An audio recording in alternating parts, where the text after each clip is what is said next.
Hello guys. इस topic हम लोग लगभग 200 क्वेश्चन जो है एमसीक्यू है वो सॉल्व करेंगे। जो आपके टीजीटी पीजीटी एलटी गेट और आपके वनडे एग्जाम जैसे आपका टेट सुपर टेट है, इन सब एग्जामों के लिए बहुत महत्वपूर्ण एग्जाम क्वेश्चन होंगे। ठीक है, यहाँ पर हम लोग लगभग 200 क्वेश्चन को सॉल्व करेंगे और जो सभी क्वेश्चन लगभग आए हुए एग्जाम पर हैं। तो आते हैं पहले क्वेश्चन पर। लगभग 200 क्वेश्चन जो हम लोग पहले कर चुके हैं, इसके आगे की सीरीज में हम लोग कर चुके हैं। तो यहाँ पर हम जो नंबरिंग पड़ी हुई है उस पर ध्यान दीजिएगा। तो कहता है डेल्टा का नामकरण किसे माना जाता है। देखिए, कहता है डेल्टा का नामकरण किसने किया था। ऑप्शन है हेरोडोटस। मतलब ऑप्शन दिए गए हैं आपके पास, अगर हम पूरे ऑप्शन पढ़ेंगे तो काफ़ी लंबी वीडियो बन जाएगी। तो यहाँ पर हम सीधे आंसर पर आते हैं। तो डेल्टा जो सबसे सर्वप्रथम नामकरण किया था, हेरोडोटस ने किया था। हेरोडोटस ने नील नदी के पास वो गए, वहाँ पर उन्होंने रिसर्च की और वहाँ पर सबसे पहले डेल्टा शब्द का नाम उन्होंने उत्पादन किया और बताया कि नील नदी डेल्टा बनाती है। ठीक है, तो हेरोडोटस क्या होगा, इसका आंसर सही होगा। और इन्होंने नील नदी को बताया था, और इन्होंने ये भी बताया था हेरोडोटस ने कि नील नदी किस तरफ बहती है, उत्तर की तरफ बहती है। ठीक है, अगला क्वेश्चन कहता है सदाबहार वन कहाँ पाए जाते हैं। तो सदाबहार वन कहाँ पाए जाते हैं, फ्रांस में, कनाडा में, ऑस्ट्रेलिया, ब्राज़ील में। तो सदाबहार वन कहाँ मिलेंगे, हमें ब्राज़ील में देखने को मिलेगा, क्योंकि ब्राज़ील क्या है, ये आपका भूमध्य रेखा में स्थित है। किसमें, भूमध्य रेखा में। इसलिए यहाँ पर हमें सदाबहार वन यानी भूमध्य रेखी वन देखने को मिलते हैं। भूमध्य रेखी वन जो होते हैं ये हमेशा सदाबहारित रहते हैं। ये कभी सूखते नहीं, इनकी पत्तियां कभी गिरती नहीं है। ठीक है, अगला क्वेश्चन कहता है सवाना घास के मैदान कहाँ पर देखने को मिलते हैं। देखिए, जो घास के मैदान है ये हमने दो पार्ट में डिवाइड करते हैं, आपके उष्णकटिबंधीय और एक आपका शीतोष्णकटिबंधीय, है ना। तो दोनों पार्ट में डिवाइड करते हैं। तो सवाना जो है आपकी ये उष्णकटिबंधीय है। तो ये कहाँ मिलते हैं, ये आपको अफ्रीका में मिलते हैं। ये बिल्कुल खाली खाली मैदान होते हैं, यहाँ पर बड़े बड़े पेड़ पाए जाते हैं। अगला क्वेश्चन कहता है समानता डेल्टा की आकृति किस प्रकार की होती है। तो समानता डेल्टा की आकृति जो होती है त्रिभुजाकार होती है। जैसे हम देखेंगे कि नदी ऐसे आती है और ऐसे डेल्टा बनाती है अपना, ये ऐसे डेल्टा बनाती है। ठीक है, ये त्रिभुजाकार आकृति देखने को हमको मिलती है। अगला क्वेश्चन कहता है कौन सी नदी पंजाकार डेल्टा का सुंदर उदाहरण प्रस्तुत करती है। तो पंजाकार नदी जो डेल्टा बनाती है वो मिसिसिपी मिसौरी है। ये हमें मिलती है यूएसए में, यूएसए की नदी है और ये पंजाकार डेल्टा इसे बनाती है। ठीक है, अगला क्वेश्चन कहता है निम्नलिखित में से किस नदी का डेल्टा चिड़िया के पंख जैसा है। मतलब पंजाकार यानी चिड़िया के पंजे जैसा इसका डेल्टा है। मिसिसिपी वही नदी है, मिसिसिपी। और इसकी सबसे बड़ी सहायक नदी है मिसौरी, यूएसए की नदी है ये। अगला क्वेश्चन कहता है गंगा नदी का डेल्टा किस प्रकार का डेल्टा है। तो गंगा नदी जो डेल्टा बनाती है वो कैसे बनाती है, वो चापाकार यानी अधिकतर त्रिभुजाकार, है ना। चापाकार डेल्टा बनाती है गंगा नदी। गंगा नदी यानी गंगा ब्रह्मपुत्र दोनों मिलकर डेल्टा बनाती हैं। और जो विश्व का सबसे बड़ा डेल्टा बनाती हैं, ये कैसी हैं, विश्व का सबसे बड़ा डेल्टा है ये, विश्व का सबसे बड़ा डेल्टा बनाती हैं। गंगा ब्रह्मपुत्र का नदी जो है डेल्टा बनाती हैं, विश्व का सबसे बड़ा डेल्टा बनाती हैं ये। अगला क्वेश्चन कहता है नदी द्वारा वृद्धावस्था में किस महत्वपूर्ण स्थलाकृति की रचना होती है। तो जब नदी अपने युवा अवस्था से यानी पहाड़ से निकलती है, जब मैदान में आती है, मैदान में आने के बाद जब वृद्धावस्था में प्रवेश करती है, तो सबसे लास्ट में क्या बनाती है, डेल्टा का निर्माण करती है। ठीक है, डेल्टा आंसर क्या होगा, बिल्कुल सही होगा। अगला क्वेश्चन कहता है रेड रिवर के डेल्टा को कौन सा नगर स्थित है। तो रेड रिवर जो आपकी ये बहती है आपकी दक्षिण पूर्वी एशिया में बहती है। ठीक है, जैसे आपका कंबोडिया है, वियतनाम है, यहाँ पर बहती है। तो वियतनाम में ये रिवर बहती है और वहाँ पर आपका हनोई नगर स्थित है। अगला क्वेश्चन कहता है आइसोहेल रेखाओं द्वारा क्या प्रस्तुत किया जाता है। तो आइसोहेल जो रेखा होती है जहाँ पर समान धूप की मात्रा पड़ती है, वहाँ से वहाँ पर हम उन रेखाओं को जो खींचते हैं उन्हें बोलते हैं आइसोहेल रेखाएं। ठीक है, अगला क्वेश्चन कहता है मानचित्र में वे रेखाएं जहां दाब समान हो तो यानी समदाब रेखाएं कहलाती हैं। ठीक है, आइसोबार, आइसोबार लाइंस, इन्हें हम आइसोबार कहते हैं, समदाब रेखाएं। अगला क्वेश्चन कहता है निम्न में से कौन एक भू अवशिष्ट देश है। भू अवशिष्ट देश ऐसे देश होते हैं जिनके चारों तरफ अन्य देश होते हैं, यानी इनकी इनके पास कोई भी समुद्री सीमा नहीं होती है। तो ये जो देश है ये भू अवशिष्ट देश है, बाकी सब आपके कोस्टल कंट्रीज हैं। ठीक है, तो केन्या में सीमा है, तंजानिया में भी है, युगांडा में नहीं है। ठीक है, युगांडा में नहीं, ये चारों तरफ से अन्य देश से घिरा हुआ है। जायरे में भी है। ये सब आपके कैसे अफ्रीकी देश हैं, अफ्रीका के देश हैं। अगला क्वेश्चन कहता है निम्न में से कौन सा एक स्थल रुद्ध देश है। देखिए भू अवशिष्ट देश, स्थल रुद्ध देश एक ही बात है, ठीक है। भू अवशिष्ट देश, भू अवशिष्ट देश या स्थल रुद्ध देश एक ही बात है, जो इनकी बाउंड्री समुद्र से न लगती हो। तो ताजिकिस्तान जो है एक ऐसा भू अवशिष्ट देश है वहाँ पर, ठीक है, यहाँ पर कोई भी सागर स्थित नहीं है। अगला क्वेश्चन कहता है दक्षिण पूर्वी एशिया का स्थल रुद्ध, ये इंपॉर्टेंट क्वेश्चन है। दक्षिण पूर्वी एशिया का स्थल अवरुद्ध देश कौन सा है। तो ये इंपॉर्टेंट बहुत क्वेश्चन है, दक्षिण पूर्वी एशिया कई बार पूछा गया है। दक्षिण पूर्वी एशिया में आपके Laos, Thailand, Cambodia, Malaysia, Vietnam ये आते हैं। तो दक्षिण पूर्वी एशिया का एकमात्र जो अवरुद्ध देश है वो है लाओस। थाईलैंड लगा हुआ है यहाँ पर, ये गलत है, थाईलैंड नहीं होगा, लाओस है, और ये एकमात्र देश है दक्षिण पूर्वी एशिया का, ठीक है। हाँ, तो एकमात्र देश है लाओस, तो लाओस इसका आंसर क्या होगा, बिल्कुल सही होगा। अगला क्वेश्चन कहता है निम्न देशों में से कौन सा एक स्थल रुद्ध देश है। तो निम्न देशों में कौन सा कहता है स्थल रुद्ध देश है, गैबन, अंगोला, जम्बिया, तंजानिया। तो गैबन क्या है, एक स्थल रुद्ध देश है। निम्न के देशों में कौन एक स्थल रुद्ध देश नहीं है। तो म्यांमार नहीं है, बाकी सब आप देखेंगे, बाकी सब कैसे स्थल रुद्ध देश हैं। अगला कहता है निम्न देशों में कौन सा एक स्थल रुद्ध है। स्थल रुद्ध, पेरू, उरुग्वे, बोवेलिया और सूरीनाम। तो यहाँ पर जो स्थलरुद्ध देश होगा वो कौन सा होगा, बोलीविया होगा, ठीक है, पेरू नहीं होगा, पेरू आपका कोस्टल देश है। अगला क्वेश्चन कहता है मसावा बंदरगाह किस देश में स्थित है। ये आपका इरिट्रिया में स्थित है। अगला क्वेश्चन कहता है अफ्रीका के रूम सागर, यानी रूम सागर इसे हम बोलते हैं, देखो भूमध्य सागर को ही हम रूम सागर बोलते हैं, ठीक है, भूमध्य सागर को ही रूम सागर बोलते हैं। भूमध्य सागर तट पर कौन सा बंदरगाह स्थित है। तो सिकंदरिया कहाँ पर है, ये आपका अफ्रीका के भूमध्य सागर के पास ही स्थित है, जहाँ से आपकी स्वेज नहर आती है, वहाँ पर ही सिकंदरिया पोर्ट जो है स्थित है। डरबन है, केप टाउन है, ये सब आपके दक्षिण अफ्रीका के बंदरगाह हैं। अगला क्वेश्चन कहता है कौन सा बंदरगाह यूरो पोर्ट के नाम से जानता है। तो यूरो पोर्ट के नाम से रॉटरडैम बंदरगाह जो है इसे हम जानते हैं। अगला क्वेश्चन कहता है निम्नलिखित में से कौन 5 सागरों का पत्तन कहलाता है। तो मास्को, रूस, ये रूस में पड़ता है, रूस, मास्को। अगला क्वेश्चन कहता है यूरोप का सर्वाधिक महत्वपूर्ण बंदरगाह रॉटरडैम। रॉटरडैम जो बंदरगाह है वो नीदरलैंड में राइन नदी पर है, ये बहुत इंपॉर्टेंट बंदरगाह है रॉटरडैम, ठीक है, ये नीदरलैंड में बना हुआ है। अगला क्वेश्चन कहता है निम्नलिखित में से कौन टोक्यो का बंदरगाह है। टोक्यो मतलब आपका कहाँ पर, जापान की बात कर रहा है। तो जापान का बंदरगाह कौन सा है, याकोहामा। नागोया, ओसाका, कोबे ये प्रमुख शहर हैं, क्या हैं, प्रमुख शहर हैं ये, प्रमुख शहर हैं ये। योकोहामा क्या है, बंदरगाह है। अगला क्वेश्चन कहता है निम्नलिखित में से किस प्रकार के वनों का विस्तार केवल उत्तरी गोलार्ध में पाया जाता है। तो उत्तरी गोलार्ध में देखिए, उत्तरी गोलार्ध में पता है स्थल भाग अधिक है, तो यहाँ पर हमें समशीतोष्ण कोणधारी वन मिलते हैं, जबकि दक्षिणी गोलार्ध में उतने अक्षांश पर स्थल भाग की स्थिति है ही नहीं, तो वहाँ पर नहीं मिलते हैं, ठीक है। अगला क्वेश्चन कहता है साइबेरिया क्षेत्र में समशीतोष्ण कोणधारी वन को किस नाम जाना जाता है। देखिए साइबेरिया क्षेत्र में टैगा नाम जानते हैं। देखिए क्या आते हैं, आपका पहले आता है, देखिए पृथ्वी, यहाँ पर भूमध्य रेखा, भूमध्य रेखा में आपके भूमध्य रेखी वन, इसके बाद फिर उष्णकटिबंधीय वन, उष्णकटिबंधीय के बाद फिर शीतोष्ण जो आते हैं, शीतोष्ण में आपके आते हैं टैगा वन, फिर आपके टुंड्रा वन। टुंड्रा वन में आपकी लाइकेन जैसी वनस्पतियाँ आती हैं, ठीक है। टुंड्रा आपके ध्रुवीय क्षेत्रों में अधिकतर पाए जाते हैं। अगला क्वेश्चन कहता है शंकुधारी वन कहाँ पर पाए जाते हैं। तो शीत शीतोष्ण क्षेत्र में शंकुधारी वन मिलते हैं। अगला क्वेश्चन कहता है डेलबर्जिया जाति निम्नलिखित में से किस एक प्रकार से संबंधित है। तो ये आपकी पौधे की यानी शीशम की प्रजाति है, डेलबर्जिया प्रजाति। अगला क्वेश्चन कहता है भूमध्य रेखा के निकट किस तरह के वन पाए जाते हैं।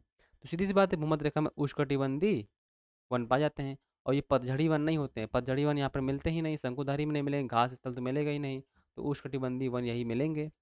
अगला क्वेश्चन कहता है किस क्षेत्र को चारा गाय का वेल्ड कहा जाता है।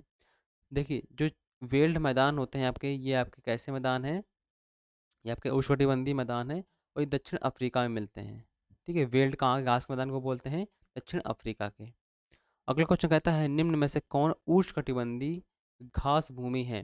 तो उष्णकटिबंधीय आपकी कैसी है, लानोस, ये कहाँ पर मिलती है आपको, ये ब्राज़ील में मिलती है। देखिए ब्राज़ील में कौन कौन से मिलते हैं, लानोस मिलता है, सेल्वा मिलता है,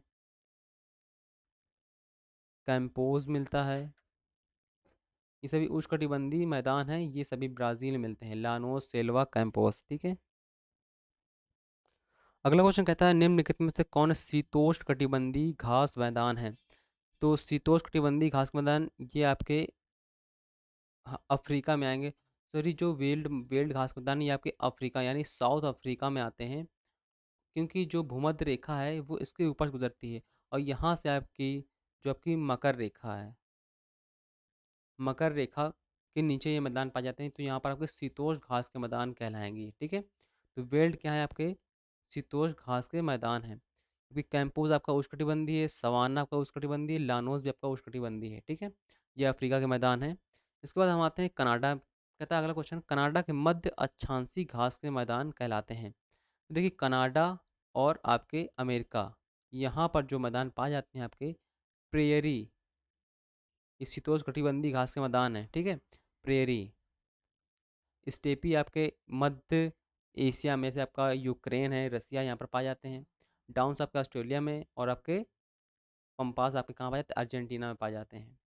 अगला क्वेश्चन कहता है किस प्राकृतिक प्रदेश में मौसमी वर्षा होती है मुख्यतः गर्मी के अंत में। तो जब गर्मी, जैसे आपकी भारतीय प्रदेश हैं, है ना, जहाँ पर मानसून आता है, तो लगभग देखिए मार्च के आसपास गर्मी प्रारंभ हो जाती है, और लगभग जून जुलाई अगस्त सितंबर तक वर्षा होती रहती है। तो ये सब प्रदेश कहाँ से प्रदेश कहलाते हैं, ये सब मानसूनी प्रदेश कहलाते हैं, ठीक है। विषुवतीय प्रदेश में डेली वर्षा होती है, भूमध्य सागर में आपकी ठंडी में वर्षा देखने को मिलती है, और प्रियरी प्रदेश ये घास के मरुस्थल हैं आपके, घास के मैदान हैं। अगला क्वेश्चन कहता है किस प्राकृतिक प्रदेश को विकास का प्रदेश कहा जाता है। विकास का प्रदेश तात्पर्य वहाँ से है जहाँ पर जो कृषि है वो मानसून पर डिपेंड करती है, ठीक है। अगला क्वेश्चन कहता है रोपण कृषि किस प्राकृतिक प्रदेश में की जाती है। तो रोपण कृषि विषुवतीय प्रदेश में की जाती है, यानी भूमध्य रेखीय रीजन में। अगला क्वेश्चन कहता है मानसूनी प्रदेश के अधिकांश निवासियों के जीवन का मुख्य आधार होता है। देखिए जहाँ पर मानसून होता है वहाँ पर उसका आधार क्या होता है, कृषि, क्योंकि कृषि क्या होती है, पूर्णतः मानसून पर ही डिपेंड होती है। अगला क्वेश्चन कहता है किस प्राकृतिक प्रदेश में गर्मी की ऋतु में सूर्य कभी अस्त नहीं होता है। तो टुंड्रा, टुंड्रा वही प्रदेश है जहाँ पर से आपका ध्रुवीय प्रदेश, गर्मी में क्या होता है, 6 महीने का दिन होता है और 6 महीने की रात होती है ना। तो यहाँ पर सूर्य कभी अस्त नहीं होता, मतलब सूर्य की तिरछी किरणें पड़ती ही रहती हैं। कहता है अगला क्वेश्चन किस प्राकृतिक प्रदेश में शीत मरुस्थल कहा जाता है। तो टुंड्रा प्रदेश को हम शीत मरुस्थल कहते हैं, क्योंकि वहाँ पर क्या होता है, बर्फ गिरती रहती है। अगला क्वेश्चन कहता है कौन सा प्राकृतिक प्रदेश सालों भर हिमाच्छादित रहता है। तो वही टुंड्रा प्रदेश ही आपका सालों भर हिमाच्छादित, बर्फ से हिमाच्छादित रहता है। अगला क्वेश्चन कहता है पेंगुइन पक्षी किस प्राकृतिक प्रदेश में पाए जाते हैं। तो पेंगुइन पक्षी आपने देखे होंगे, आपके अंटार्कटिका में देखे होंगे आपने, चलते रहते हैं, है ना। तो वो टुंड्रा प्रदेश में ही पाए जाते हैं। अगला क्वेश्चन कहता है व्यापारिक स्तर पर किए जाने वाले विभिन्न प्रकार के फलों का उत्पादन क्या कहलाता है। तो फलों के उत्पादन को हम क्या बोलते हैं, हॉर्टिकल्चर बोलते हैं, ठीक है। अगला क्वेश्चन कहता है बागानी कृषि व्यापक है, मतलब बागानी कृषि कहाँ पर व्यापक दृष्टि से की जाती है, जिसे हम बोलते हैं ट्रक फार्मिंग। तो ये आपका कैलिफोर्निया में बोलते हैं, इसे हम क्या बोलते हैं, ट्रक फार्मिंग बोलते हैं, ट्रक फार्मिंग।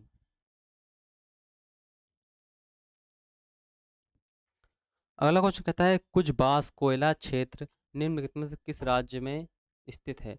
तो कुजबास, देखिए कुजबास जो आता है ये आपका पहले रूस में आता था, है ना। अब क्या होता है, अब ये यूक्रेन में आता है। तो रूस भी दिया गया है, यूक्रेन में दिया गया है, तो इसे आप लगा सकते हैं, यूक्रेन लगा सकते हैं, ठीक है, यूक्रेन लगाइए। अगला क्वेश्चन कहता है रूर बेसिन कोयला, ये रूर बेसिन जो है कोयला से संबंधित है, ठीक है। कहता है किस क्षेत्र में पाया जाता है, रूर बेसिन कहाँ पाया जाता है, जर्मनी में। अगला क्वेश्चन कहता है ढाका प्राचीन काल में किसके लिए प्रसिद्ध था। तो ढाका ये कहाँ पड़ता है, बांग्लादेश से पड़ता है, और ये मलमल के लिए प्रसिद्ध था, प्राचीन काल की बात कर रहा है। अगला क्वेश्चन कहता है ब्यूनस आयर्स निम्न में से किसके लिए प्रसिद्ध है। तो ब्यूनस आयर्स अर्जेंटीना की राजधानी है, जो डेयरी उत्पादन और मांस के लिए बहुत फेमस, वहाँ पर बहुत मांस और डेयरी का उत्पादन वहाँ पर किया जाता है, क्योंकि वहाँ पर पता है हमें आपको, एक आपकी घास पाई जाती है, ग्रान चाको, ग्रान चाको घास पाई जाती है जिसे पशु खाते हैं और तुरंत बड़ी जल्दी तंदुरुस्त हो जाते हैं, इसलिए वहाँ पर ये वाला जो उद्योग है वहाँ पर अधिक विकसित हुआ है। अगला क्वेश्चन कहता है, निम्न में से कौन औद्योगिक देश है? Malaysia, Bangladesh, Nepal, Singapore. देखिए औद्योगिक देश जो है आपका, अ, अगर इस प्रकार से पूछ रहा है तो सिंगापुर तो खैर नहीं होगा। सिंगापुर आपका औद्योगिक देश नहीं है, जबकि यहाँ पर क्या है, सेवाकृत देश है ये आपका, सेवाकृत। क्योंकि यहाँ पर क्या होता है, सेवा वाली जो उद्योग धंधे होते हैं वहाँ पर अधिक व्यापक स्तर पर होते हैं। उद्योग धंधे वहाँ पर होते हैं जैसे आपका चाइना है, अमेरिका है ना, भारत है। यहाँ पर आपके उद्योग यानी जहाँ पर औद्योगिकरण हुआ हो, यहाँ पर बड़ी-बड़ी मशीनरी लगी हुई हों।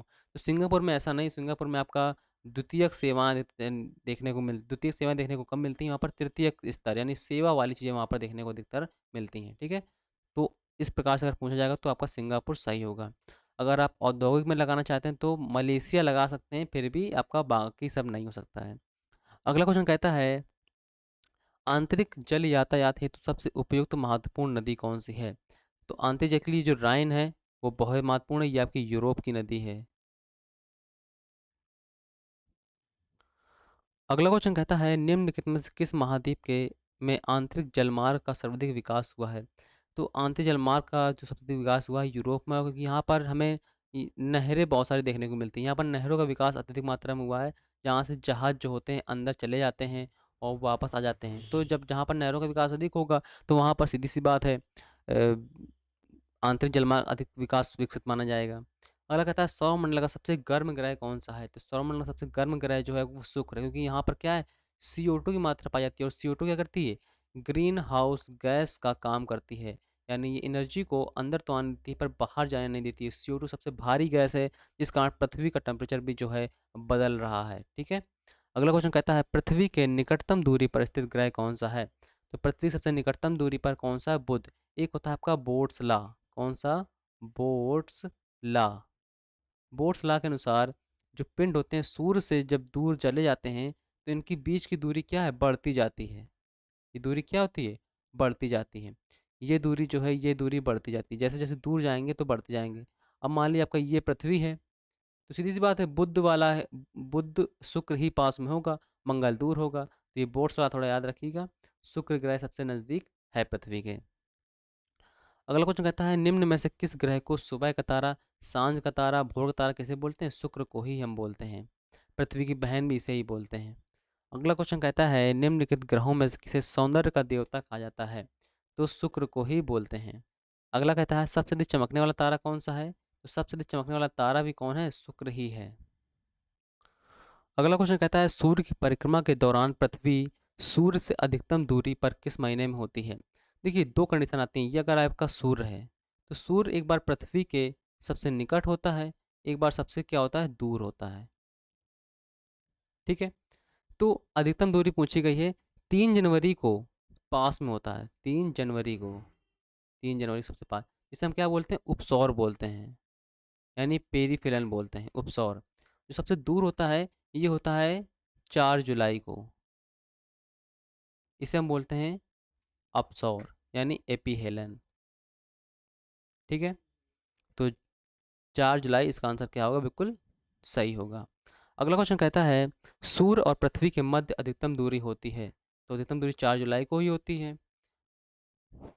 जो सूर्य पृथ्वी के नज़दीक होता है तो लगभग 14,000 किलोमीटर की दूरी होती है, और जब अ, अधिकतम होता है तो लगभग 15.5 करोड़ किलोमीटर की दूरी होती है, 15.5 करोड़ 1,000 किलोमीटर की दूरी पर होती है।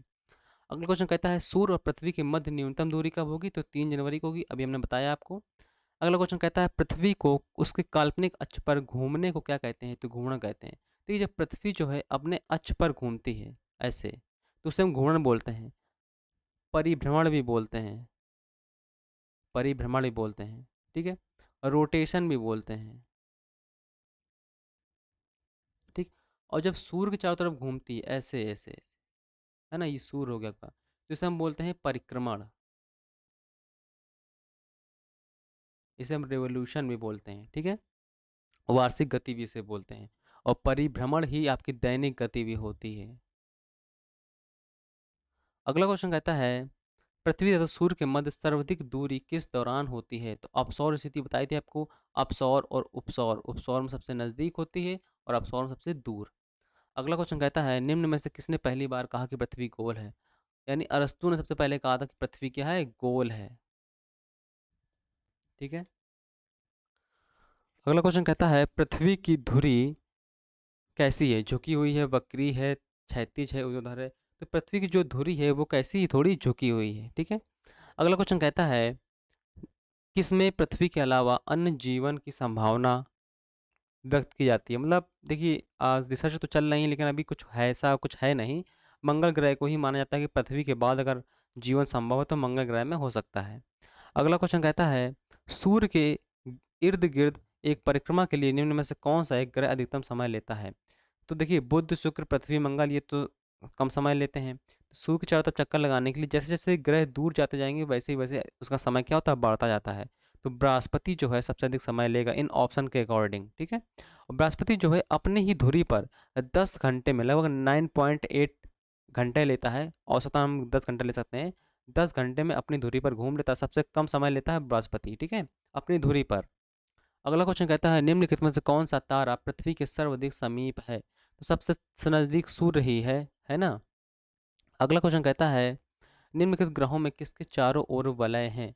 तो शनि में वलय देखने को मिलता है। देखिए वलय कैसे बनते हैं, क्या होता है जैसे मान लीजिए आपकी पृथ्वी है, पृथ्वी पर जब आप चंद्रमा ऐसे घूमता है तो हम देखते हैं ज्वार भाटा आते हैं, ऐसे पानी उड़ जाता है।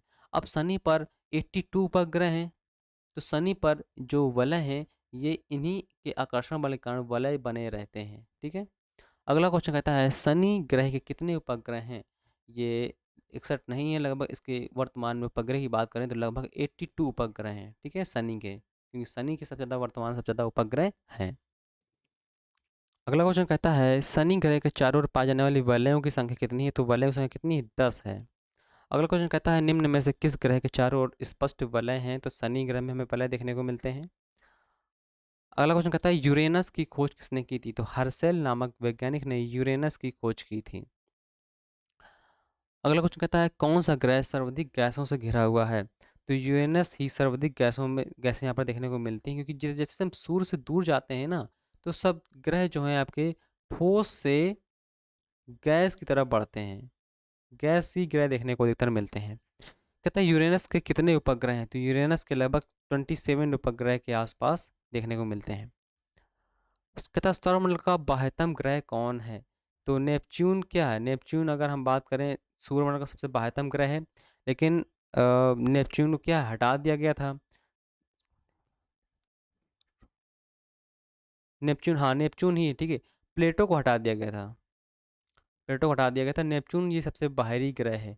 प्लेटो इसमें ऑप्शन भी नहीं है। ठीक है, हाँ तो बिल्कुल सही होगा, सी ऑप्शन क्या है? बिल्कुल सही होगा। अगला क्वेश्चन कहता है शांत समुद्र और तूफानों का महासागर निम्न में से कहाँ स्थित है? तो जिसे हम साइलेंट सी बोलते हैं, तो ये आपका चंद्रमा में देखने को मिलता है। अगला क्वेश्चन कहता है सी ऑफ ट्रैंक्विलिटी, जिसे हम शांत समुद्र बोलते हैं, सी ऑफ ट्रैंक्विलिटी, यही आपका कहाँ पर? ये चंद्रमा पर ही है, स्थित है।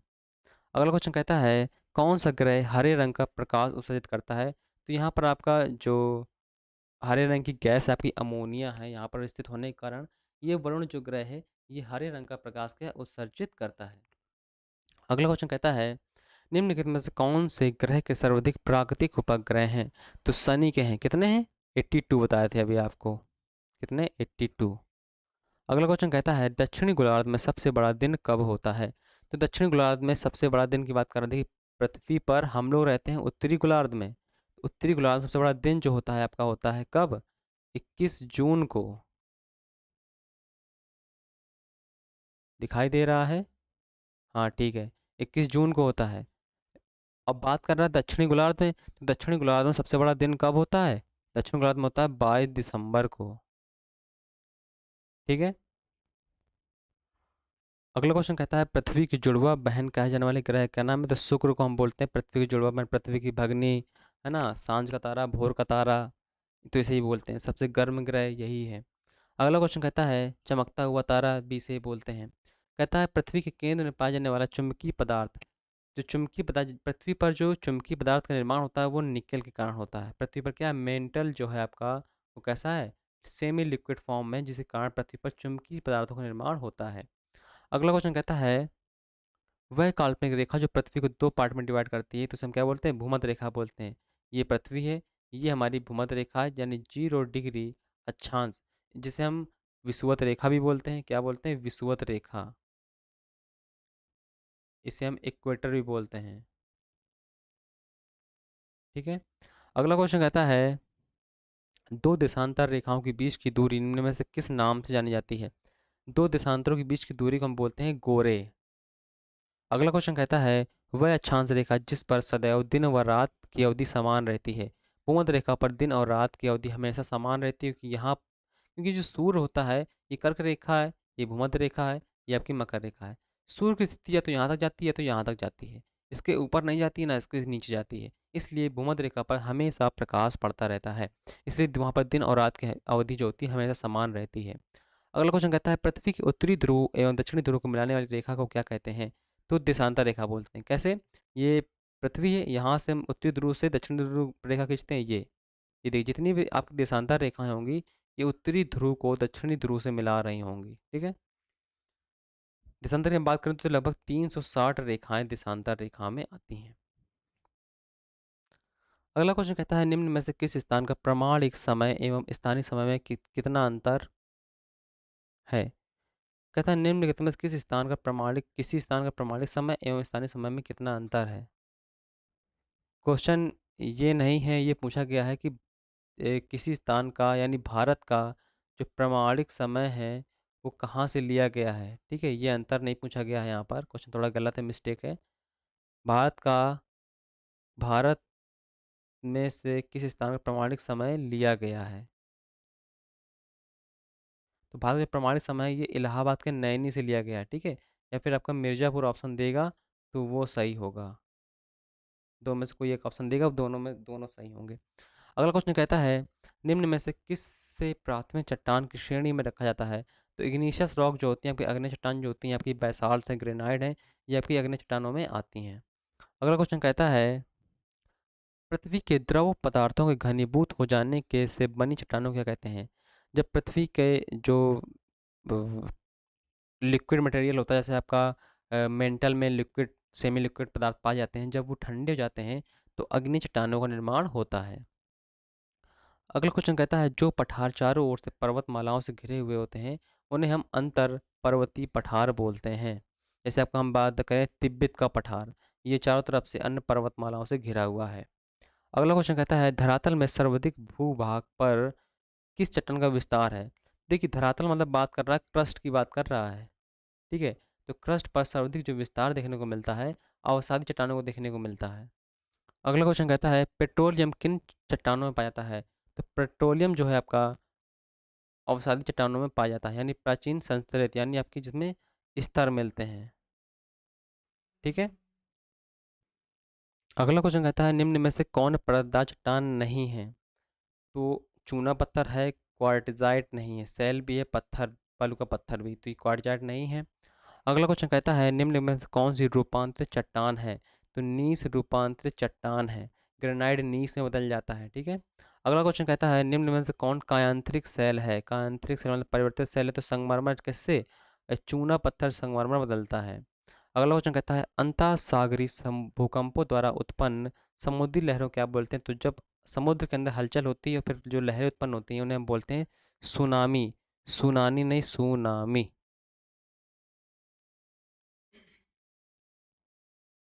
सुनामी। अगला क्वेश्चन कहता है, सुनामी किस भाषा का शब्द है? तो ये जापानी शब्द है, जापान से ये लिया गया है। अगला क्वेश्चन कहता है, एल मिस्टी ज्वालामुखी किस देश में है? ये ज्वालामुखी इतना इंपॉर्टेंट नहीं है, पेरू में स्थित है, बस थोड़ा याद रखिएगा।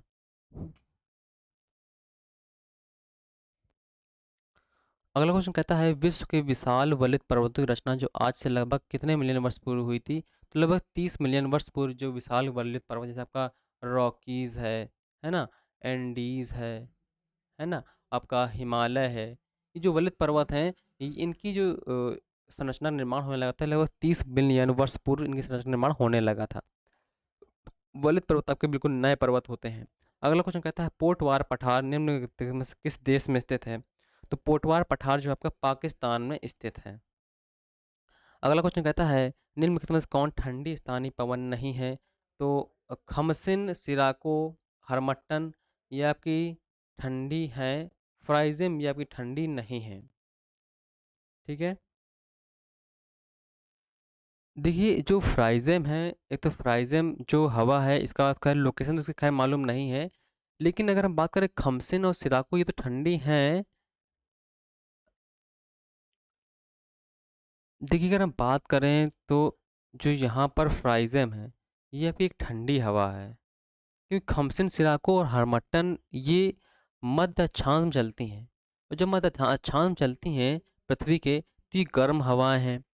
तो यहाँ पर जो क्वेश्चन है थोड़ा डाउट वाला है, निम्नलिखित में कौन ठंडी स्थानीय पवन है यहाँ पर होना चाहिए, नहीं, नहीं उड़ रहा है क्योंकि खमसिन में भी गर्म है, ये भी गर्म है, ये भी गर्म है। तो पूछा कौन सी ठंडी स्थानीय पवन है? तो फ्राइज़म यहाँ पे ठंडी होगी, और बाकी सब तो गर्म है। ये कैसी हैं? ये आपकी गर्म हवाएँ हैं।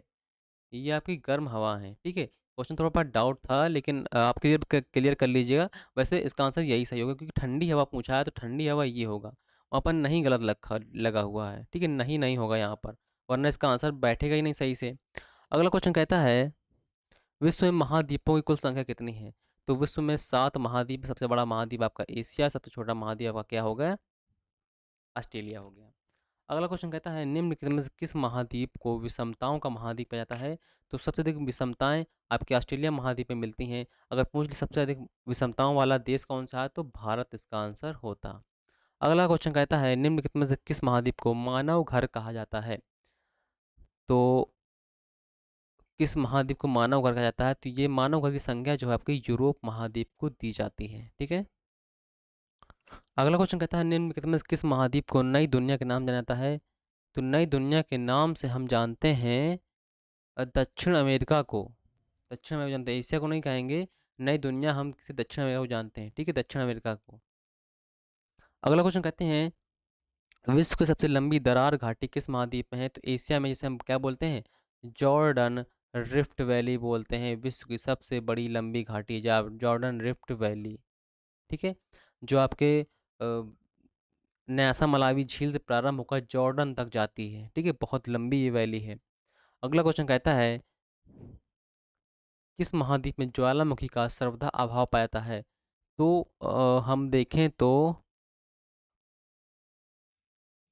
इनमें से कोई नहीं होगा क्योंकि किस महाद्वीप में ज्वालामुखी का सर्वदा अभाव पाया जाता है? तो एशिया महाद्वीप में ज्वालामुखी हैं, ये गलत है। एशिया महाद्वीप में ज्वालामुखी हैं, आप देखेंगे जापान है एशिया का महाद्वीप का है ना, आपका इंडोनेशिया है, भारत है, तो ज्वालामुखी तो इसमें है। कहता है अभाव मतलब पूर्णतः अभाव, अंटार्कटिका में माउंट इरेबस है एकमात्र ज्वालामुखी, इरेबस है ना, उत्तर अमेरिका में भी मिलता है आपका। तो इनमें से कोई नहीं इसका आंसर सही होगा, इनमें से कोई नहीं, इनमें से कोई नहीं आपका आंसर क्या होगा, बिल्कुल सही होगा। अगला क्वेश्चन कहता है उष्णकटिबंधीय परिस्थितियों का सर्वाधिक विस्तार किस महाद्वीप में पाया जाता है? तो उष्णकटिबंधीय परिस्थितियों को जो सर्वाधिक विस्तार मिलता है हमें अफ्रीका में देखने को मिलेगा। अगला क्वेश्चन कहता है निम्नलिखित में से कौन सा एक मलेशिया देश की प्रशासनिक राजधानी एवं संघ शासित प्रदेश है? तो मलेशिया का जो संघ शासित प्रदेश और राजधानी है वो आपकी पुत्राजया है। अगला क्वेश्चन कहता है डियागो गॉर्सिया द्वीप किस महासागर में स्थित है? तो डियागो गॉर्सिया द्वीप ये आपका हिंद महासागर में स्थित है। अगला क्वेश्चन कहता है हिंद महासागर में स्थित सबसे बड़ा द्वीप कौन सा है? तो बोर्नियो सबसे बड़ा महाद्वीप है किसका? इंडोनेशिया का द्वीप है, इंडोनेशिया का द्वीप है ये। अगला क्वेश्चन कहता है सेशेल्स द्वीप कहाँ है? तो ये आपका हिंद महासागर में स्थित है। अगला क्वेश्चन कहता है किस महाद्वीप को प्रशांत महासागर का चौराहा कहा जाता है? तो हवाई द्वीप कहा जाता है। ये आपका किसका है? ये हवाई द्वीप यूएसए का है। अगला क्वेश्चन कहता है निम्नलिखित में किस द्वीप का प्राचीन नाम सैंडविच द्वीप है? तो हवाई द्वीप का ही नाम क्या है? सैंडविच द्वीप पुराना नाम है। अगला क्वेश्चन कहता है इंडोनेशिया की राजधानी जकार्ता किस द्वीप पर है? तो ये जावा द्वीप पर है। आपको बता दें कि इंडोनेशिया की जो राजधानी है उसकी नई जो राजधानी बनेगी नुसंतारा बनेगी। क्या बनेगी? नुसंतारा। जो कहाँ पर? जो आपकी सुमात्रा, सुमात्रा द्वीप पर जाएगी, ठीक है, याद रखिएगा। तो ये क्वेश्चन याद रखिएगा और इसे चेक जरूर करते रहें समय समय पर, ठीक है। अगला क्वेश्चन कहता है जापान का सबसे बड़ा द्वीप कौन सा? तो जापान का सबसे बड़ा द्वीप इन चारों द्वीपों में पूछा गया है, क्योंकि जापान लगभग खुद 3100 द्वीपों का समूह है। तो पूछता है कि सबसे बड़ा द्वीप कौन सा? तो इन चारों द्वीपों में ही पूछता है। तो होन्शु सबसे बड़ा द्वीप है। अगर इन चारों में पूछे सबसे छोटा कौन सा है, तो शिकोकू शिकोकू सबसे छोटा है, ये सबसे छोटा है, सबसे छोटा है। अगला क्वेश्चन कहता है चाप झील तथा विसर्पी नदी घाटी किस भाग के लक्षण है? मध्य मार्ग। देखिए क्या होता है, जब मान लीजिए नदी पर्वत से निकलती फिर यहाँ पर आती है, जब यहाँ पर मध्य मैदान में बहती है तो यहाँ पर भारी होने के कारण, अवसाद होने के कारण ये ऐसे टेढ़ी मेढ़ी हो जाती है। ठीक है, जब टेढ़ी मेढ़ी हो जाती है तो फिर इसमें अवसाद जब आता है तेजी गति से, जब बाढ़ आती है तो फिर सीधी हो जाती है।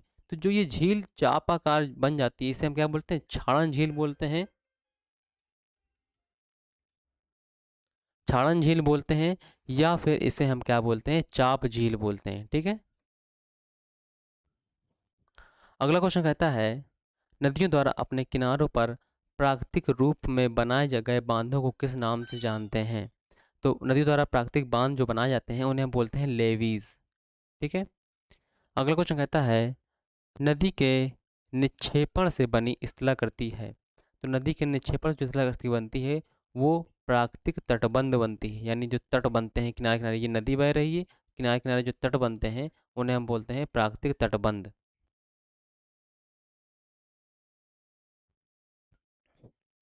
और देखिए जो संप्राय मैदान है ये भी अ, निक्षेप से ही बनते हैं, लेकिन एक स्थलाकृति नहीं पूरी बन पाती है। स्थलाकृति जो सही रूप से दिखती है वो हमारी क्या है? वो प्राकृतिक तटबंध ही है।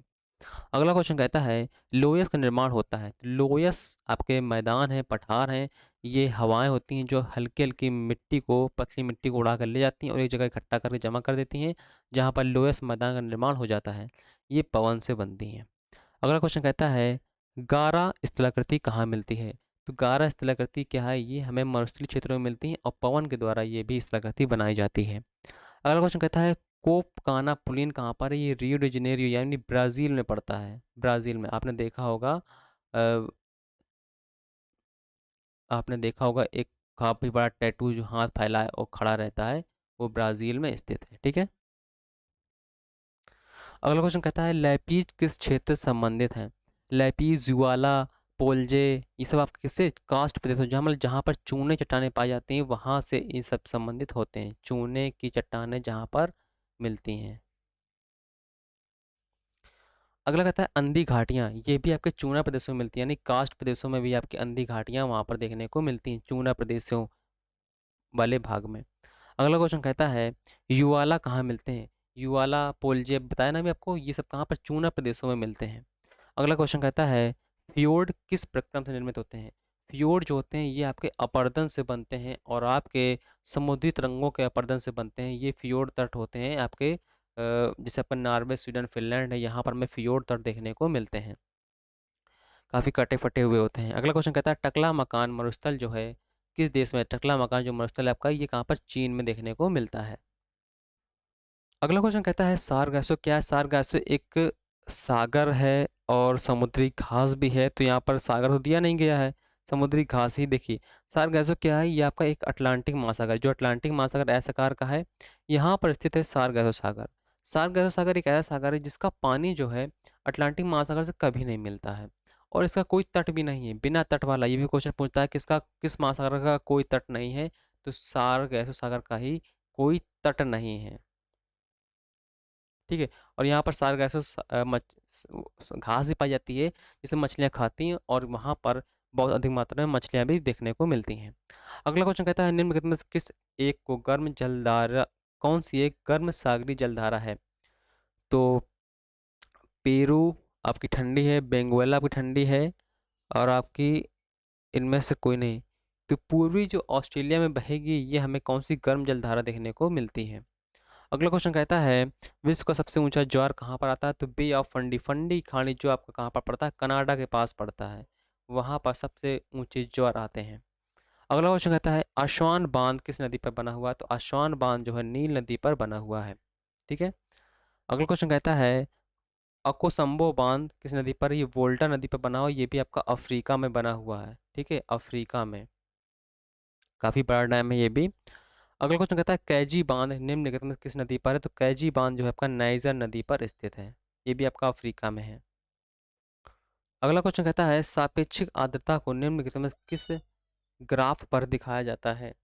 तो सापेक्षिक आर्द्रता को हम किस में, क्लाइमोग्राफ में दिखाते हैं। किसमें? क्लाइमोग्राफ में। देखिए हीदर ग्राफ में हम तापमान और वर्षण वर्षण और प्लस तापमान को दिखाते हैं, इसमें एक्स वाई मानते हैं। और यहाँ पर पूछा गया आपसे सापेक्षिक आया तो क्लाइमोग्राफ में, देखिए क्लाइमोग्राफ एक दूसरा नाम है। अगर आप देखे जाए अगर हम देखें जैसे आपका सापेक्षिक आर्द्रता को जो मापते हैं हम, एक क्लाइमोग्राफ होता है आपका, एक आपका हाइग्रोमीटर होता है, हाइग्रोमीटर। ठीक है, उस वहाँ से सापेक्षिक आर्द्रता को हम मापते हैं। तो दोनों याद रखिएगा, दोनों में से कोई भी दे सकता है। अगला क्वेश्चन कहता है बादल की दिशा एवं गति को मापने वाला यंत्र क्या कहलाता है? तो नेफोस्कोप। क्या होता है? नेफोस्कोप कहलाता है। ठीक है, एनीमोमीटर से हम दिशा मापते हैं वायु की, हाइग्रोमीटर से आर्द्रता मापते हैं, रेन गैस से वर्षा मापते हैं। अगला क्वेश्चन कहता है विश्व के वन क्षेत्रों में किस एक के फैलाव की प्रतिशत सर्वाधिक है? तो विश्व में सर्वाधिक जो वन फैला हुआ वो आपका उष्णकटिबंधीय वर्षा वन है। अगला क्वेश्चन कहता है वेल्ड किस प्रकार की घास भूमि के अंतर्गत शामिल की जाती है? तो वेल्ड क्या है आपकी, अफ्रीका में पाई जाती है शीतोष्ण कटिबंधीय घास के मैदान है, ये आपके साउथ अफ्रीका में देखने को मिलते हैं। अगला क्वेश्चन कहता है निम्नलिखित में से किस प्राकृतिक प्रदेश में वनस्पतियों के नाम पर केवल काई फफूंद पाई जाती है? तो कहाँ पर? हमने बताया था टुंड्रा में, है ना, टुंड्रा। और ये कहाँ की जलवायु है? ये आपकी ध्रुवीय प्रदेशों की है, ये ध्रुवीय या फिर सबसे ऊंचे पर्वतों के ऊपर की। अगला क्वेश्चन कहता है विश्व की लावा निर्मित मैदानों में निम्न में से किस फसल की सर्वाधिक कृषि की जाती है? तो कपास की। देखिए लावा से क्या बनती है? लावा से बनती है आपकी काली मिट्टी बनती है, और काली मिट्टी में सर्वाधिक जो पैदाइश होती है वो कपास की और गन्ना की होती है। ठीक है, क्योंकि इसकी जो अवशोषण क्षमता होती है पानी की सबसे अधिक होती है। अगला क्वेश्चन कहता है पनामा नहर के उत्तरी सिरे पर कौन सा पत्तन स्थित है? तो पनामा नहर जो है आपकी ये कहाँ पर है? ये आपको उत्तरी अमेरिका को दक्षिण अमेरिका से जोड़ती है पनामा नहर, ये बीच में पनामा देश में बनाई गई है। तो कोलोन वहाँ पर एक बंदरगाह स्थित है। ठीक है, अगला क्वेश्चन कहता है स्वेज नहर के उत्तरी सिरे पर कौन सा पत्तन स्थित है? तो पोर्ट सईद जो है आपका ये उत्तरी सिरे पर है यहाँ पर, और दक्षिणी सिरे पर क्या है? Port Suez. अगला क्वेश्चन कहता है किस देश की सीमा कैस्पियन झील से नहीं मिलती है? कैस्पियन झील से 5 देशों की सीमा मिलती है, कौन कौन सी आपकी? ईरान, तुर्कमेनिस्तान, कजाकिस्तान, रसिया और आपका अजरबैजान, ये 5 देश हैं। तो अजरबैजान, तुर्कमेनिस्तान, यूक्रेन से नहीं मिलती, यूक्रेन दिया गया है तो यूक्रेन बिल्कुल सही होगा। अगला क्वेश्चन कहता है प्रति चक्रवात में वायु दाब कहाँ पर अधिक होता है? तो देखिए चक्रवात में क्या होता है, ऐसे हवाएं चलती हैं, यानी बाहर से अंदर की तरफ हवाएं चलती हैं, तो अंदर वायु दाब अधिक होता है। तो और प्रति चक्रवात में वायु दाब कहाँ पर अधिक होता है? बाहर की ओर। यहाँ पर देखिए केंद्र में दिया गया है। तो यहाँ पर क्या होता है, जो चक्रवात होता है, चक्रवात में क्या होता है, हवाएं बाहर से अंदर की तरफ चलती हैं, तो केंद्र में अधिक दाब होता है। प्रति चक्रवात में केंद्र में नहीं होता है, बाहर की ओर होता है। ठीक है, अगला क्वेश्चन कहता है प्रति चक्रवात किस क्षेत्र में अधिक उत्पन्न होते हैं? तो उपोष्ण कटिबंधीय उच्च दाब क्षेत्र में उत्पन्न होते हैं। अगला क्वेश्चन कहता है व्यापारिक पवनें कहाँ से चलती हैं? तो व्यापारिक पवनें उच्च वायुदाब से निम्न वायुदाब की तरफ चलती हैं। ठीक है, व्यापारिक पवनें ट्रेड विंड जिनके द्वारा प्राचीन काल में व्यापार किया जाता था, इन्हें हम व्यापारिक पवनें या ट्रेड विंड भी बोलते हैं। अगला क्वेश्चन कहता है क्रेटर मुख्यतः किस आकृति के होते हैं?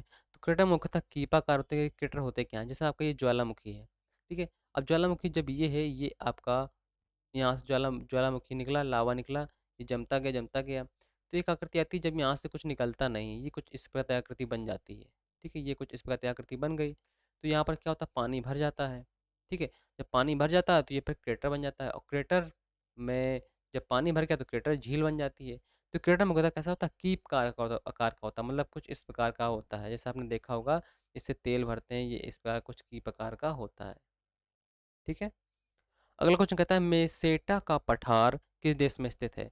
तो मेसेटा का पठार जो है आपका स्पेन में स्थित है, स्पेन और पुर्तगाल लगा हुआ है तो वहाँ पर भी उसकी स्थिति बन जाती है। अगला क्वेश्चन कहता है हिमालय पर्वत निम्नलिखित में से किसके अंतर्गत आता है? तो हिमालय पर्वत जो है आपका नवीन वलित पर्वत है। आपका जैसे इसमें और कौन-कौन से पर्वत आएँगे आपका? आपका रॉकीज़ है और आपका एंडीज़ है। ये सब आपके कैसे नवीन वलित पर्वत हैं। अगला क्वेश्चन कहता है टाइफून नामक चक्रवात कौन सा क्षेत्र प्रभावित होता है? तो टाइफून से चीन प्रभावित होता है, चीन सागर, ठीक है। अगला क्वेश्चन कहता है क्षेत्रफल और आयतन के आधार पर विश्व की सबसे बड़ी झील कौन सी है? तो क्षेत्रफल और आयतन के आधार पर विश्व की सबसे बड़ी झील तो कैस्पियन सागर है, ठीक है।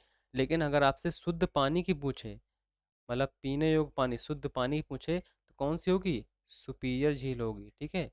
सुपीरियर झील होगी। अगला क्वेश्चन कहता है निम्नलिखित में से कौन ईरान की सीमा को स्पर्श करता है? तो कैश्मीर सागर करता, हमने देखा था ना, 5 देश इसकी सीमा स्पर्श करते हैं। अगला क्वेश्चन कहता है विश्व के सबसे छोटे महाद्वीप कौन कौन से? तो ऑस्ट्रेलिया और यूरोप विश्व के सबसे छोटे महाद्वीप हैं। अगला क्वेश्चन कहता है संप्रदाय मैदानों का निर्माण नदी की किस अवस्था में होता है? तो जीर्ण अवस्था में होता है। मतलब जब नदी क्या होती है, आपकी पर्वत से निकलती है और फिर संप्रदाय मैदानों का निर्माण करते हुए फिर आखिर में क्या है, डेल्टा बनाती है। तो जीर्ण अवस्था में क्या करती है, संप्राय मैदानों का निर्माण करती है। अगला क्वेश्चन कहता है निम्नलिखित में से किस एक में माल्टा स्थित है? माल्टा क्या है? ये एक देश है, ठीक है। ये देश है माल्टा। तो भूमध्य सागर में स्थित है ये माल्टा देश। भूमध्य सागर कहाँ पर है? ये आपका यूरोप है, ये आपका अफ्रीका, ये आपका एशिया, 3 महाद्वीपों के बीच में स्थित है ये भूमध्य सागर। अगला क्वेश्चन कहता है जावा और सुमात्रा किस देश के द्वीप हैं? तो जावा और सुमात्रा ये आपके इंडोनेशिया के द्वीप है। इंडोनेशिया लगभग आपका 33,000 द्वीपों का समूह है। अगला क्वेश्चन कहता है भारत एवं बांग्लादेश के मध्य विवाद किस द्वीप को लेकर है? तो न्यू मूर द्वीप को लेकर भारत और बांग्लादेश के मध्य विवाद बना रहता है, ठीक है। बिलर द्वीप आपका उड़ीसा में, गंगा सागर द्वीप आपका पश्चिम बंगाल में, कोकोस द्वीप आपका ये म्यांमार में स्थित है, ठीक है। अगला क्वेश्चन कहता है चंद्राकार बालू के टीलों को क्या बोलते हैं? ये बरखान बोलते हैं। ये पवन के द्वारा बनाए जाते हैं। ये कुछ इस प्रकार के होते हैं, इनकी ढाल उसी तरफ होती है जिस तरफ वायु चलती है। अगला क्वेश्चन कहता है अल्जीरिया किस मरुस्थल के अंतर्गत आता है? मतलब अल्जीरिया में कौन सा मरुस्थल है? अल्जीरिया में सहारा मरुस्थल है। सहारा मरुस्थल लगभग 15 देशों में फैला हुआ है। ये विश्व का सबसे बड़ा मरुस्थल है और ये आपका उत्तरी अफ्रीका में फैला हुआ है। अगला क्वेश्चन कहता है विश्व की सबसे गहरी खाई मेरियाना ट्रेंच किस महासागर में स्थित है? तो ये प्रशांत महासागर में स्थित है जिसकी डेप्थ लगभग 11,033 मीटर इसकी डेप्थ है। अगला क्वेश्चन कहता है द ग्रेट ओशन ट्रेड मार्ग किस महासागर को जोड़ता है? ये उत्तरी अटलांटिक महासागर का, अटलांटिक महासागर आपका ऐसा आकार का है। यहाँ पर आपका यूरोप देश स्थित है और यहाँ पर आपका नॉर्थ अमेरिका स्थित है। इन दोनों के मध्य जो व्यापार होता है उस मार्ग को हम बोलते हैं द ट्रेड ओशन ट्रेड मार्ग, द ग्रेट ओशन ट्रेड मार्ग बोलते हैं। अगला क्वेश्चन कहता है सार्गासो सागर स्थित है। हमने बताया था आपको कि जो अटलांटिक महासागर है उसके उत्तर में आपका एक सार्गासो सागर स्थित है जिसका कोई भी तट नहीं है, ठीक है। तो उत्तरी अटलांटिक महासागर में इसकी स्थिति है। अगला क्वेश्चन कहता है निम्नलिखित में से कौन सा एक जल डमरू मध्य अंतर्राष्ट्रीय तिथि रेखा के सर्वाधिक निकट है? तो बेरिंग जल संधि जो है आपकी अंतर्राष्ट्रीय तिथि रेखा जिसे हम बोलते हैं 180 डिग्री बोलते हैं देशांतर, जिसे हम बोलते हैं अंतर्राष्ट्रीय तिथि रेखा, और 0 डिग्री को हम बोलते हैं अंतर्राष्ट्रीय समय रेखा। तो बेरिंग जल संधि जो है आपका, बेरिंग सागर अगर पूछ ले, बेरिंग सागर भी आपका इसी अंतर्राष्ट्रीय तिथि रेखा के नज़दीक स्थित है। अगला क्वेश्चन कहता है विश्व की सबसे बड़ी प्रवाल भित्ति किस देश के पास है? तो ऑस्ट्रेलिया में है ये, जिसे हम बोलते हैं ग्रेट बैरियर रीफ। ये ऑस्ट्रेलिया के उत्तर पूर्वी भाग में देखने को मिलती है, ठीक है।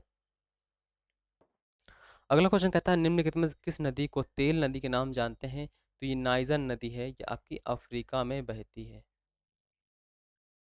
अगला क्वेश्चन कहता है निम्नलिखित में से किस नदी को कोयला ढोने वाली नदी बोलते हैं? तो राइन नदी ये आपकी कहाँ की है? ये आपकी यूरोप की नदी है। इसके अधिकतर जो पोर्ट हैं वहाँ से कोयला को ढोया जाता है। अगला क्वेश्चन कहता है रूस की सर्वाधिक महत्वपूर्ण नदी कौन सी है? तो रूस की और यूरोप की सबसे महत्वपूर्ण नदी वोल्गा नदी, सबसे बड़ी नदी है वोल्गा, ठीक है। वोल्गा में ही डॉन नदी को मिलाया गया है। अगला क्वेश्चन कहता है विश्व की अपवाद क्षेत्र की दृष्टि से सबसे बड़ी नदी कौन सी है? अपवाद दृष्टि से सबसे बड़ी पूछा गया है तो अमेजोन होगा। अगर सबसे लंबी पूछता तो क्या होता? आपकी नील नदी हो जाती, ठीक है। अगला क्वेश्चन कहता है निम्नलिखित नदियों में से कौन सबसे लंबी नदी है? अब देखिए यहाँ पर सबसे लंबी नदी तो पूछी गई है, लेकिन यहाँ पर नील नदी का ऑप्शन नहीं दिया गया है। तो क्या आंसर सही होगा? अमेजोन ही बिल्कुल सही होगा, सीधी सी बात है, ठीक है। अगर नील दिया गया होता तब नील सही होता, लेकिन नहीं दिया गया है तो अमेजोन बिल्कुल सही है, बिल्कुल सही आंसर इसका। अगला क्वेश्चन कहता है दक्षिण अमेरिका की सबसे बड़ी नदी कौन सी है? तो दक्षिण अमेरिका की सबसे बड़ी नदी कौन सी है? अमेजोन नदी है, ठीक है, जो आपकी ब्राज़ील में सबसे ज़्यादा क्षेत्रफल घेरे हुए है। अगला क्वेश्चन कहता है यूरोप की कौन सी नदी कोयला नदी के नाम जानते हैं? अभी हमने बात की राइन नदी को। अगला क्वेश्चन कहता है निम्न में से कौन सी नदी भ्रंश घाटी से होकर बहती है? तो यूरोप की वोल्गा नदी जो है ये भ्रंश घाटी से होकर बहती है। अगर हम बात करें भारत में तो आपकी कौन कौन सी हैं? आपकी ताप्ती है, और आपकी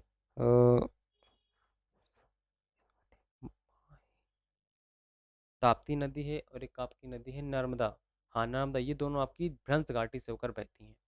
अगला क्वेश्चन कहता है प्रगामी तरंग सिद्धांत निम्नलिखित में किसकी उत्पत्ति संबंधित है? ये आपका ज्वार भाटा की उत्पत्ति से संबंधित है, जिन्होंने हेवेल महोदय ने दिया था, हेवेल महोदय ने। अगला क्वेश्चन कहता है ज्वार भाटा की उत्पत्ति से संबंधित प्रगामी तरंग सिद्धांत किसने प्रतिपादित किया था? तो विलियम हेवेल ने दिया था। देखिए लाप्लास ने और एरी ने भी दिया था, लेकिन आपका जो प्रगामी तरंग सिद्धांत ये आपका हेवेल का ही है। अगला क्वेश्चन कहता है निम्नलिखित में से कौन सा शहर नीली एवं सफेद नील के संगम पर स्थित है? तो खार्तूरम, ये कहाँ पड़ता है? ये आपका सूडान में पड़ता है।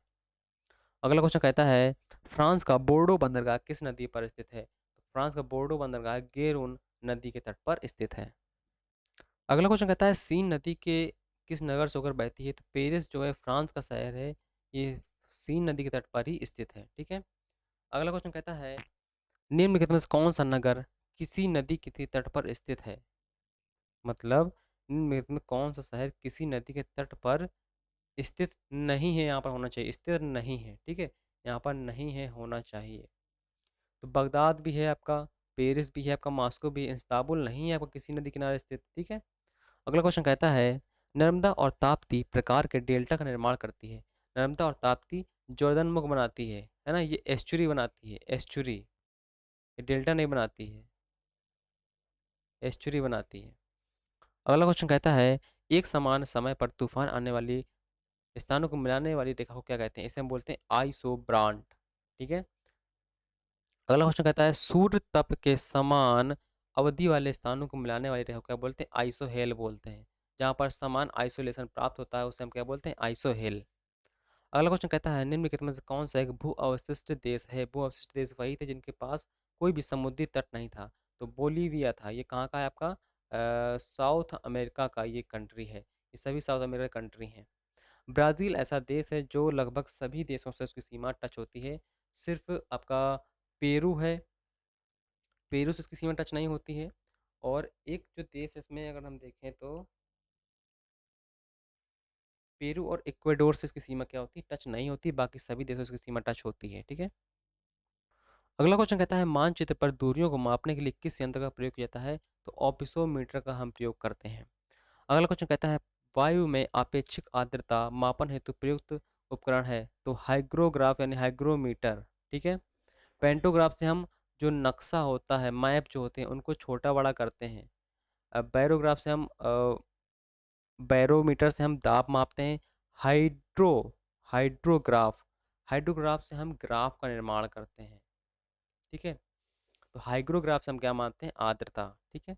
और हाइड्रो से घनत्व। अगला क्वेश्चन कहता है सवाना घास भूमि पाई जाती है? सवाना घास भूमि जो होती है आपकी उत्तरी मध्य अफ्रीका में पाई जाती है, मध्य अफ्रीका की भूमि है ये। अगला क्वेश्चन कहता है समानता विश्व को कितने प्राकृतिक प्रदेशों में विभाजित किया गया है? तो 12 प्रदेशों में विभाजित किया गया है। अगला क्वेश्चन कहता है किस प्राकृतिक प्रदेश को आलस का प्रदेश कहते हैं? आलस का प्रदेश मतलब कई सारे जोग्राफर ने इसलिए कहा है क्योंकि वहाँ पर क्या होता है, कोई भी काम अगर जब की स्टार्टिंग करते हैं तो हमें एक जुनून की आवश्यकता होती है। और जो विषुवत प्रदेश है वहाँ पर वहाँ के लोग क्या होते हैं, घर में ही रहते हैं क्योंकि बाहर का क्लाइमेट ऐसा नहीं होता कि कोई भी काम किया जा सके, इसलिए वो आलस से भरा हुआ प्रदेश माना जाता है। अगला क्वेश्चन कहता है कांगो घाटी में किस प्रकार की जलवायु पाई जाती है? तो कांगो घाटी में आपकी विषुवत रेखा, क्योंकि यहाँ से कांगो जो है, कांगो देश जो है, यहाँ से आपकी विषुवत रेखा निकलती है, इसलिए वहाँ पर विषुवत रेखी जलवायु पाई जाती है। अगला क्वेश्चन कहता है विषुवत प्रदेश में कब वर्षा होती है? तो सालों भर वर्षा होती है, सालों भर वर्षा होती है वहाँ पर। अगला क्वेश्चन कहता है सेल्वा वन कहाँ पर मिलते हैं? तो सेल्वा वन हमें विषुवत रेखी में यानी यहाँ पर कहाँ पर? ब्राज़ील में देखने को मिलते हैं, ठीक है। अगला क्वेश्चन कहता है विषुवत रेखीय प्रदेश को किस अन्य नाम से जानते हैं? तो विषुवत रेखीय प्रदेश को हम जानते हैं भूमध्य रेखीय भूमध्य भूमध्य रेखीय नाम से जानते हैं, क्षीण कारक प्रदेश के नाम से भी जानते हैं। ठीक है, याद रखिएगा। अगला क्वेश्चन कहता है निम्न में से कौन सा जलवायु प्रदेश फलों तथा शराब के लिए विख्यात है? तो भूमध्य सागरी। भूमध्य रेखीय और भूमध्य सागरी अलग अलग है। ये पृथ्वी है, पृथ्वी में भूमध्य रेखा जहाँ से गुजरती है तो इसके आसपास का क्षेत्र भूमध्य रेखीय कहलाता है। और भूमध्य सागरी, जहाँ पर भूमध्य सागर स्थित है, वो प्रदेश आपका भूमध्य सागरीय प्रदेश कहलाता है। अगला क्वेश्चन कहता है भारत का सर्वश्रेष्ठ उत्पादक उपभोक्ता किस चीज़ का है? तो भारत सर्वश्रेष्ठ उत्पादक चाय का है। ठीक है, सबसे उत्तम किस्म की जो चाय होती है वो भारत में ही पैदा की जाती है, सिलीगुड़ी क्षेत्र में। कहाँ पर? सिलीगुड़ी क्षेत्र में।